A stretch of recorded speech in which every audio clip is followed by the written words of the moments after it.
Hello friends, स्वागत है आपका आपके अपने YouTube channel Saraswati English classes में। मैं समीर सिंह लेकर आया हूँ आज आपके लिए क्लास 11th का स्नैपशॉट का ये चैप्टर नंबर है सेकेंड, जिसका नाम है द एड्रेस रिटन बाय मार्गा मिंको। स्टोरी को शुरू करने से पहले, स्टोरी को इमेज के माध्यम से डिटेल से सुनने से पहले मैं आपको पहले बता दूं कि हमें क्या क्या इस स्टोरी में पढ़नी है। सबसे पहले मैं आपको अबाउट द राइटर बताऊंगा, फिर बैकग्राउंड ऑफ द स्टोरी बताऊंगा, उसके बाद हम चलेंगे डिटेल स्टडी करेंगे पूरे के पूरे इस स्टोरी की इमेज के माध्यम से।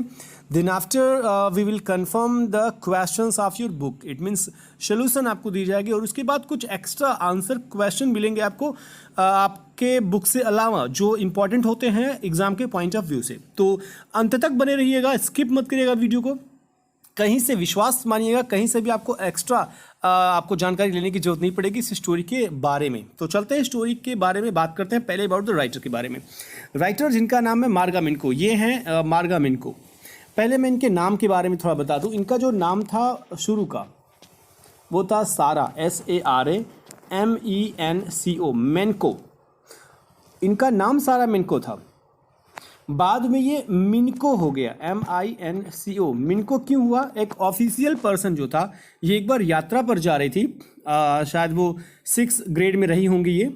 जब यात्रा पर जा रही थी तो बंदे ने जो है ऑफिशियल काम के लिए इन्होंने अपने डॉक्यूमेंट को जब उसको दिया तो वो जो फॉर्म भरा उसमें MENCO के बजाय MINCO लिख दिया। वावेल की गलती उसने कर दी और वही फॉर्म जो था वो इतना इम्पोर्टेंट था कि उसके बाद इनको अपने आगे के क्वालिफिकेशन जो या अपने जो भी जहाँ भी लगाया होगा इन्होंने वो डॉक्यूमेंट वही काम आया, वही इम्पॉर्टेंट रहा, इसलिए तो वो नाम इनको अडॉप्ट करना पड़ा। MENCO के बजाय MINCO इनका हो गया तब से। और फिर ये मार्गा, MARGA, मार्गा मिंको इनका नाम पड़ा। मार्गा इनका नाम बाद में डाला गया, सारा बचपन का नाम था। एक और नाम था इनका, वो था इनका मार्गा फेस, MARGAFAES। फेस डच में फेस को कहते हैं फेस मतलब सामना करना। ये नाम क्यों पड़ा इनका? क्योंकि पहले आपको ये बता दूं मैं, ये जो लिखा गया आपका ना ये स्टोरी, ये डच में है, DUTCH, डच लैंग्वेज में। और ये महोदय जो थी वो डच भाषा में लिखा करती थी। स्टोरी को मैं आपको बाद में बताऊंगा, पहले फिर से इनके बारे में बता दूं। 1938 वो ईयर है जब ये एक महोदय से मिलती हैं, इनके लाइफ में एक व्यक्ति आता है जिसका नाम होता है मिस्टर बर्ट, BURT, बर्ट। इनका जन्म 1920 में हुआ था और 1938 में ये बर्ट महोदय से मिलती है। 1938 से लेकर के उनके साथ रहती हैं लिविंग रिलेशनशिप में। 1942 में ये अपने घर जाती हैं। जब ये घर जाती हैं अपने, तो वहाँ पर चूँकि इनका घर जो है वो एम्स्टर्डम हॉलैंड में है। हॉलैंड जो नीदरलैंड भी कहा जाता है, तो एम्स्टर्डम और कुछ और जगहों पे जैसे ब्रेडा नामक जगहों पर ये रहा करती थी। तो उनकी माँ ब्रेडा में रहती थी। 1942 में जब ये जाती हैं, 1942 वो दौर था जो सेकेंड वर्ल्ड वार का था। वर्ल्ड वार चरम सीमा पर पहुंच चुकी थी। जब ये घर जाती हैं तो इन्हें पता चलता है कि जर्मन लोग जो हैं वो ज्यू यानी यहूदियों को, JEW, ज्यू माने यहूदी होता है। जैसे हमारे यहाँ हिंदू, मुस्लिम, सिख, ईसाई, क्रिश्चियन बहुत सारे रिलीजन होते हैं, वैसे ज्यू भी होता है। पारसी जैसे होते हैं, वैसे ये यहूदी होते हैं। तो यहूदियों को जर्मन लोग जो थे वो पकड़ करके जेल में भर रहे थे। कुछ को छोड़ रहे थे, बाकी सबको पकड़ रहे थे। इनको डर था कि कहीं मैं भी ना पकड़ी जाऊं, इसलिए माँ बाप के रोकने के बावजूद ये रुकी नहीं और माँ बाप को, भाई बहन को, चारों लोगों को छोड़ करके ये बर्ट महोदय के साथ अंडरग्राउंड हो गई। और जब तक वर्ल्ड वार चला, 1942 से लेकर के जब तक चला, तब तक ये छिपी रही। तो इसका ये फ़ायदा हुआ कि अपने परिवार में सिर्फ यही बची। इसके बाद ना ही इनका घर बचा और ना ही इनके परिवार वाले बचे। पता नहीं चला उन लोगों का क्या हुआ। बाद में ये घर बनाती हैं और अपने रियल स्टोरी को यहाँ पे ये बताना चाहती हैं। इनकी माँ का नाम था GRIETZE, ग्रिटेज मिंको। एक्चुअली मैं इनके बारे में इसलिए बता रहा हूँ, इनकी माँ के बारे में, क्योंकि आप जब स्टोरी पढ़ोगे तो चूंकि स्टोरी इन्हीं के लाइफ की है, लेकिन जब स्टोरी में आप देखोगे तो उसमें लिखा है मिसेज S, यानी इनकी माँ का नाम स्टोरी में मिसेज S कहा गया है। वास्तव में इनकी माँ का नाम मिसेज S नहीं था। तो नाम जो इनकी माँ का है वो इन्होंने नहीं पूरा लिखा है, S केवल लिखा है। तो इनके बारे में मैंने आपको बताया। 1942 में कैसे ये छिपी जा करके, एक यहूदी थी। अलावा इनके बारे में मैं आपको थोड़ा सा और बता दूं इस स्टोरी के, और आपको मैंने बताया अभी FAES जो इनका नाम है वो इस कारण पड़ा क्योंकि ये फेस की, ये वर्ल्ड वॉर सेकेंड को फेस की और बच गई। अपने घर वालों, इनके घर वाले नहीं बचे लेकिन ये बची, तो जो मुकाबला किया इन्होंने, इसलिए डच में इनको FAES नाम दिया गया, जो इंग्लिश में फेस कहा जाता है। ये बाद में अडॉप्ट नहीं किया गया, बाद में अडॉप्ट हुआ मार्गा मिनको, MINC, जो आपके बुक में है। स्टोरी के बारे में मैंने आपको कहा कि मैं आपको स्टोरी के बारे में बताऊंगा ये कि जो ये स्टोरी है वो डच में लिखा गया है, और डच में स्टोरी का नाम है HETADRES, हेटेड्रस, जो 1957 में लिखा गया था डच लैंग्वेज में। हेट मतलब द, एड्रेस मतलब होता है एक ADDRESS जो होता है वो इंग्लिश में होता है, लेकिन डच में ये ADRES होता है। तो हेट एड्रेस के नाम से आया, और बाद में इंग्लिश ट्रांसलेशन किया गया, वो भी इनके हस्बैंड के द्वारा, मिस्टर बर्ट के द्वारा, क्योंकि वो एक कवि भी थे बर्ट महोदय और एक ट्रांसलेटर भी थे। तो इस तरीके से स्टोरी इंग्लिश में आई जो हम इसमें पढ़ने जा रहे हैं। स्टोरी शुरू करने से पहले मैं आपको कुछ मैप दिखाना चाहता हूँ। मैप थोड़ा मैं जूम करता हूँ, साफ नहीं है बट आपको मैं समझा दे रहा हूँ ये है क्या। ये एम्स्टर्डम है जो आपके हॉलैंड या नीदरलैंड की कैपिटल है, और ये है ब्रेडा जहाँ इनकी माँ ये बचपन में रहा करती थी। ये स्टोरी के बाद ये वो जगह है जो आपके बुक में मार्कोनी स्ट्रीट के नाम से एड्रेस जो दिया गया है वो ये एड्रेस है, यानी कि अब मार्कोनी स्ट्रीट कुछ ऐसा दिखता है, पहले कुछ अलग था। मार्कोनी स्ट्रीट आप पढ़ोगे बुक में, अगर पढ़े होंगे, सुने होंगे, टीचर से सुनोगे तो आपको पता चलेगा कि पूरी स्टोरी जो है वो द एड्रेस जो है ना वो मार्कोनी स्ट्रीट नामक एड्रेस पर आधारित है, और मार्कोनी स्ट्रीट जो है वो अब इस तरीके से कुछ दिखता है।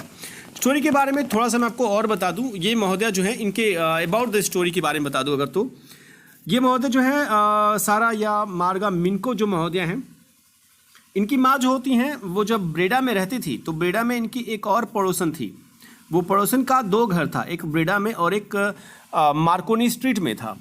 तो जब ये अपनी माँ से पूछती हैं घर में रखे सामानों के बारे में, तो इनकी माँ कहती है कि मैंने जो पड़ोसी हैं मिसेस डॉर्लिंग DORLING, मैंने उनके हाथों उनके घर भिजवा दिया है, क्योंकि अब इस समय जो है वो बॉम्ब अटैक हो रहे हैं, कभी भी घर पर अटैक अगर हुआ, घर ध्वस्त हो जाएगा तो चीज़ें भी तबाह हो जाएंगी। मैं नहीं चाहती कि चीज़ें तबाह हो, तो इसलिए चूंकि उनके पास 2 घर हैं, पड़ोसन भी हैं, और सही भी है कि पड़ोसी जो है वो इसी समय काम आते हैं जब विपत्तियां परेशानियां होती हैं। तो मैंने उनके हाथों भिजवा दिया उनके दूसरे घर मार्कोनी स्ट्रीट नंबर 46 में भिजवा दिया है, ताकि वो सुरक्षित रहें, और जब भी कभी जरूरत पड़ेगी या वर्ल्ड वार खत्म होगा तो हम उसे अपने घर मंगवा लेंगे। तो ये जानती थी महोदया, इसलिए ये जब वर्ल्ड वार खत्म होता है तो ये खुद जाती है उस एड्रेस पर, जो एड्रेस इनकी माँ ने इनको जब ये छोटी थी तो बताया था, या तब जब वर्ल्ड वार चल रहा था तब बताया था। ये चूंकि वर्ल्ड वार के जस्ट बाद नहीं जाती हैं, बहुत साल के बाद जाती हैं, ये लगभग 1955 वगैरह में जाती हैं ये, उस समय चूंकि 1957 में लिखा गया था, ये 1955 के आसपास जाती हैं, वर्ल्ड वार के खत्म होने के 9-10 साल के बाद जाती हैं ये। उस समय न्यू मार्कोनी स्ट्रीट में जाती हैं देखने के लिए कि क्या वो जगह वही है जो मेरी माँ बताती थी, या वहाँ पे सामान है भी या नहीं भी। तो ये स्टोरी जो है वो रियल घटनाओं पर आधारित है, इनकी खुद की ऑटोबायोग्राफी है। तो ये उस एड्रेस पर जाते हैं जो इनकी माँ बताती है, इसलिए इसका नाम पड़ा द एड्रेस। स्टोरी जो है वो हम शुरू करते हैं। स्टोरी में ये एक लड़की जो खुद राइटर है, ये जाती हैं उस एड्रेस पर जो इनकी माँ ने इनको बताया हुआ होता है। ये उस जगह पहुंच जाती हैं, और पहुंचने के बाद जब दरवाज़ा नॉक करती हैं तो एक औरत जो है वो अंदर से दरवाज़ा खोलती है, हाफ दरवाज़ा वो ओपन करती है और पूछती है उससे, तुम कौन हो। वो लड़की बताती है कि मैं मिसेज एस की लड़की हूँ। चूँकि मैंने आपको बताया कि मिसेज एस जो है वो इनकी माँ का नाम है। वास्तव में इनकी माँ का नाम जो है वो मैंने आपको बताया कि वो एस नहीं था, इनकी माँ का वास्तविक जो नाम था वो था GRIETZE, ग्रिड्जे मिनको इनकी माँ का नाम था। लेकिन पता नहीं क्यों इन्होंने मिसेज एस नाम रखा है। जब ये खुद ही राइटर है तो इनकी माँ का नाम ग्रिड्जे होना चाहिए था, लेकिन इन्होंने मिसेज एस रखा है। क्यों रखा है ये नहीं पता। तो इन्होंने कहा कि मैं मिसेज एस की लड़की हूँ, क्या आप उन्हें जानती हो। ये कुछ देर भौचक्का रही, ये सोची कि ये क्या बोल रही है। तो ये नहीं चाहती थी कि ये कुछ बताएं उसे, ये उसको बस एक टक घूर करके देख रही थी, क्योंकि जिसका लेना कभी ना देना, ये रीत रिवाज है दुनिया का। तो महिला उसको देखते रही। उसके चेहरे पर पहचान का कोई निशान ही नहीं था। वो सोच रही थी कि मैं तुम्हें पहचान ही नहीं रही हूँ।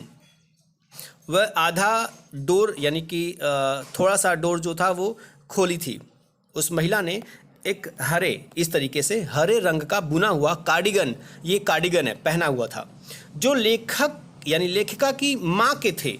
लेखिका समझ गई कि यह सही एड्रेस पर आई है, यानी कि उसे लगा मैं गलत एड्रेस पर आई हूँ, लेकिन ये सही एड्रेस है क्योंकि ये बुना हुआ कार्डिगन उसकी माँ का था जो ये पहनी हुई थी, आधा अधूरा दरवाज़ा खोल करके जो खड़ी थी लड़की। उसने महिला से पूछा, क्या आप मेरी माँ को जानती हैं? महिला इस बात से इनकार नहीं कर सकती थी, लेकिन फिर भी वो ज़्यादा बोली नहीं। उसने कहा, तुम जिंदा बच गई क्या? बस इतना बोल करके उसने कहा कि मेरे पास टाइम नहीं है और मैं बाद में बात करती हूँ तुमको। ये कह करके उस महोदया ने दरवाज़ा बंद कर दिया। अचानक से बगल की खिड़की जो थी, विंडो जो थी, उसके कर्टन के पर्दे के हिलने की कुछ सरसराहट हुई। एक खड़खड़ाहट की आवाज़ आई। लेखिका को लगा कोई और भी है उस घर में, शायद उस महिला की बेटी जो उसे या उसकी माँ से बात करते हुए सुन रही थी। लेखिका कुछ समय जो है वो उससे बात करना चाहती थी, लेकिन महिला बात नहीं करना चाहती थी क्योंकि उसके दिल में चोर था। इसलिए वो ये कहते हुए कि अभी टाइम नहीं है मेरे पास, उसने जल्दी से दरवाज़ा बंद कर लिया। राइटर वहाँ कुछ देर खड़ी रही, लेखिका कुछ देर खड़ी रही, नरेटर भी है, कुछ देर खड़ी रही और फिर उसके बाद चल दी वहाँ से। इसके बाद ट्रेन में बैठी बैठी वह अपने बीते दिनों को याद करती है, जब वो अपने माँ से मिली या जो और भी काम हुआ। वह सोचती है कि वह उस समय हॉस्टल से कुछ दिनों के लिए घर आई है। वो यानी ये सोच रही है कि मैं हॉस्टल में रहती थी, कुछ दिनों के लिए अपने घर ये जाती है।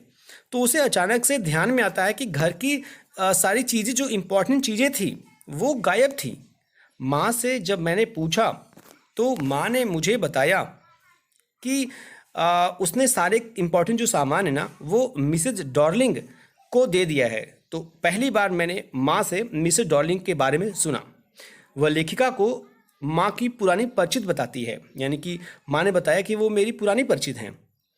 हाल ही में लेखिका उस महिला से मिली भी थी। उसकी माँ ने मिलवाया था कि ये मेरी बेटी है और ये हॉस्टल में रहती है, अभी अभी आई है। तो ये जो महिला है ये है मिसेज डॉर्लिंग, ये है मिसेज एस, और ये है लड़की यानी कि राइटर यानी कि मार्गा मिन्को। तो उससे मिली भी है, उसका चेहरा भी हल्का सा देखी है वो। उसको याद था जब उसने हरे कार्डिगन में उसको देखा जब वो दरवाज़ा खोली थी, लेकिन फिर भी उसने दरवाज़ा बंद कर दिया, ये कहकर कि मैं तुम्हें पहचानती नहीं या मैं तुमसे बात नहीं करना चाहती, भी मेरे पास टाइम नहीं है। नियमित रूप से उसके घर पर वो महिला आया करती थी, यानी कि ये महिला जो थी वो नियमित रूप से उसके घर पर आती थी। हर बार जब वह लेखिका के घर से जाती तो वह अपने साथ कुछ न कुछ सामान अपने घर लेकर जाती। उसकी माँ ने बताया कि वह अपनी सभी अच्छी संपत्ति बचाना चाहती थी, क्योंकि इस युद्ध में अगर कुछ भी हो गया तो परेशानी होगी। इसलिए उसने सारे सामानों को मिसेस डॉर्लिंग के हाथों उनके घर भिजवा दिया, ताकि जब वर्ल्ड वार एंड होगा तो वह वापस ले लेगी, वरना यहाँ कभी भी बम अटैक हो सकता है और उसका घर भी बम से उड़ाया जा सकता है। इसलिए माँ ने समझाया कि परेशान ना हो, बाद में मिल जाएगा। अगले ही दिन लेखिका ने देखा कि श्रीमती डॉर्लिंग यानी मिसेस डॉर्लिंग एक भारी सूटकेस के साथ उसके घर से बाहर जा रही थी। उसे मिसेस डॉर्लिंग के चेहरे की क्षण भंगुर झलक मिली, यानी कि थोड़ा सा फिर से देख लिया उसने मिसेस डॉर्लिंग के चेहरे को। उसने अपनी माँ से पूछा, क्या वह महिला बहुत दूर रहती है? उस समय नरेटर की माँ ने, यानी उस समय लेखिका की माँ ने पते के बारे में बताया था पहली बार कि इनका घर जो है वो नंबर 46 मार्कोनी स्ट्रीट में है। तो वो एड्रेस लड़की को याद था। युद्ध के कई दिनों के बाद, सोच रही है लड़की, अभी तो ट्रेन में बैठी है ना, युद्ध के कई दिनों के बाद लेखिका सोचती है, उसके मन में आया कि अब जाकर के वो अपनी माँ से जुड़ी हुई सारे सामान मिसेस डॉर्लिंग से लेकर आ जाए। उसे सारे सामानों को देखने की अजीब उत्सुकता थी, क्योंकि वो उसकी माँ की याद दिलाती, और ये भी कि शायद वह महिला अभी भी वहीं 46 नंबर मार्कोनी स्ट्रीट में ही रहती हो, तो कम से कम पता चल जाएगा। तो इस इरादे से ये लेखिका जो थी, राइटर जो है, वो गई थी उसके पते पर। तो इस तरीके से आपने पहला पार्ट देखा कहानी का, किस तरीके से लेखिका जो थी वो निराश होकर के लौट आती है अपने घर। अब कहानी का दूसरा भाग देखते हैं। कहानी के दूसरे भाग में जो लेखिका है वो दूसरी बार अपनी यात्रा का वर्णन करती है। जैसा कि लेखिका की पहली यात्रा का कोई परिणाम नहीं निकला, इसलिए उसने एक बार फिर जाने की योजना बनाई। दिलचस्प था कि अब की बार एक 15 साल की लड़की ने उसके अपने घर का दरवाज़ा खोला। यानी एक बार वो मिसेस डॉर्लिंग नहीं थी, शायद ये वही लड़की थी जो उसमें पर्दे पर थी। जब पर्दा खखराहट की आवाज़ आई थी पर्दे से, जब विंडो थोड़ा सा हल्का सा आवाज़ किया था, तो 15 साल की एक लड़की ने उसके लिए उसका दरवाज़ा खोला अपना। उसकी माँ घर पर नहीं थी, शायद ये वही लड़की थी जो आपको बताया मैंने विंडो से उसे झांक रही थी। नरेटर जो है उसने कहा कि ठीक है, जब तक माँ नहीं आ जाती तब तक मैं यहाँ प्रतीक्षा कर लेती हूँ। लड़की जो है वो उसे अपने साथ कमरे में लेके जाती है और नरेटर को एक कमरे में लिविंग रूम में बैठने के लिए कहती है आप बैठ जाओ, अभी मैं थोड़ी देर में आ रही हूँ। खुद लड़की जो है वो शायद चाय बनाने के लिए चली जाती है। लेखिका ने एक पुराने ज़माने के लोहे के मोमबत्ती बियरर यानी कि कैंडल होल्डर को एक शीशे के बगल में लटका हुआ देखा, जो उसे जाना पहचाना लगा। उसको लगा ये तो जो लड़की चली गई है ये तो शायद ये वही कैंडल होल्डर है जो मेरे घर पर टंगा था। उसको लगे कि ये मेरी माँ का है, ये मेरे घर पर था, ये यहाँ आया, इसका मतलब सारे सामान यहाँ पे होंगे। नरेटर जो है वो खुद को ऐसे कमरे में पाकर भयभीत होती है जिसे वह जानती भी है और नहीं भी जानती है। जानती इसलिए है क्योंकि सारे के सारे मोस्टली सामान उसके खुद के हैं, और नहीं भी जानती है क्योंकि वो अब उसके नहीं हैं या ये उसका घर नहीं है। उस लड़की ने उसके लिए जिस केतली में चाय लाई, वो गोल्ड बॉर्डर वाली लीड वाला जो केतली था और जो कप था वो भी लेखिका के ही थे। जो मेज पर शीट रखी थी, जो कवर रखा था, वो खुद लेखिका के द्वारा एक बार जल गया था। वो निशान मिट नहीं सकता। तो लेखिका ने जब देखा तो देखा कि हाँ, ये जला हुआ पार्ट जो है मेज का ये तो मेरा ही है। उसने पहचान लिया उसे। वह खुद को परिचित चीज़ों के बीच में पा रही थी। उसे लग रहा था कि मैक्सिमम चीज़ें तो मैं जान रही हूँ, जिसे वह फिर से देखने के लिए तरसती थी, लेकिन अब वो चीज़ें उसे परेशान कर रही थी। उसके आसपास देखने की हिम्मत नहीं थी, ना ही उसे अब इन्हें अपने पास रखने की इच्छा थी, क्योंकि ये चीज़ लेखिका को उसकी माँ की याद दिला रही थी। वह बेचैन हो उठी। वह उठी और घर से बाहर चली गई। लड़की जो लेखिका को अपने घर के सारे सामानों को ऐसे दिखा रही थी मानो ये उसके या उसकी माँ के हों, वो लेखिका के ऐसे चले जाने पर आश्चर्य थी। उसने लेखिका को रोकने की कोशिश भी की कि रुकिए, अभी माँ आ जाएगी, पर लेखिका बाहर निकल गई। ये लेखिका है, ये बाहर निकल गई बिना ये सोचे कि अब मैं यहाँ रुक करके उनका वेट करूँगी, क्योंकि अब उसे उसके माँ के सामान नहीं चाहिए। क्योंकि जब तक वो अपने माँ के सामान को देखेगी उसकी माँ की कमी उसे फील होगी। उसको अच्छा नहीं लगेगा जब उसकी माँ उसके नज़रों के सामने आएंगी, उसको रोना पड़ेगा बार बार। तो जब किसी चीज़ को आप भुला देते हो तो उस इंसान के जितने भी चीज़ें आपके पास हो उसे भी आप भुला दो। ये एक फैक्ट है लाइफ का। तो इस लड़की ने सोचा कि इस एड्रेस को भूलना ही मेरे लिए अच्छा होगा, और इस तरीके से वो लड़की जो है वो चली गई सब एड्रेस को भूल करके। ये स्टोरी खत्म होती है। हम चलते हैं उन क्वेश्चंस के आंसर देने के लिए जो आपके बुक में हैं। ये सॉल्व आंसर्स हैं यहाँ पे। फर्स्ट स्क्रीनशॉट ले लीजिएगा, 1-5 पेज नंबर का है ये। सेकंड क्वेश्चन का सेकंड आंसर, ये third question third answer, fourth question fourth answer. Important question है, पढ़ लीजिएगा। अगर आपका टेक्स्ट बुक होगा तो बहुत बढ़िया, हेल्प बुक होगा तो आप तो एक सपोर्टिव मटेरियल पाई चुके हो जो एक सपोर्ट का काम करता है, बट ये है कि वो आपको पैरालाइज्ड बना देता है। Text book is better than the help book, फिलहाल जो भी है। तो ये 4 क्वेश्चन इसमें है। अब मैं आपको देने वाला हूँ जो एक्स्ट्रा क्वेश्चन है, जो इंपॉर्टेंट क्वेश्चन है, जिसके आंसर भी मैंने यहाँ रख दिए हैं। तो इस तरीके से इसमें कलेक्शंस है कुछ क्वेश्चन आंसर की, जो आप देख लीजिएगा, स्क्रीनशॉट लेकर के आप अपने पास रख लीजिएगा या इसको लिख लीजिएगा। तो ये 1 2 3 4 क्वेश्चन और ये 5 है और ये लास्ट है 6 क्वेश्चन। इस तरीके से स्टोरी खत्म होती है। एक्स्ट्रा क्वेश्चन आंसर के साथ साथ सोल्यूशन भी खत्म होता है। आशा है आपको स्टोरी समझ में आई होगी। आपको स्टोरी समझ में आई होगी तो लाइक का बटन जरूर प्रेस करिएगा। नीचे कमेंट बॉक्स में कमेंट करके बताइएगा स्टोरी कैसी लगी, या कोई सुझाव सलाह कोई परेशानी होगी तो आप लिख करके भेज दीजिएगा। शेयर जरूर कीजिएगा, क्योंकि शेयरिंग इज केयरिंग। अगर आप किसी की परवाह करते हो तो उसको जैसे चीज़ें शेयर करते हो खाने पीने की, वैसे ज्ञान वाली चीज़ें यानी कि ये वीडियो यानी ये पढ़ने वाली चीज़ें भी शेयर किया करो। सब्सक्राइब कर दीजिएगा अगर आप पहली बार वीडियो देख रहे होंगे, और आइकन जो है बेल घंटी वाला वो बजा दीजिएगा, क्योंकि घंटी बजाना पुण्य का काम होता है। जैसे आप मंदिर में जाके बजाते हो वैसे यहाँ पे भी। तो मिलते हैं नेक्स्ट वीडियो के साथ, तब तक अपना ख्याल रखिएगा। पढ़ते लिखते रहिए, मस्त रहिए, व्यस्त रहिए। Thank you for watching the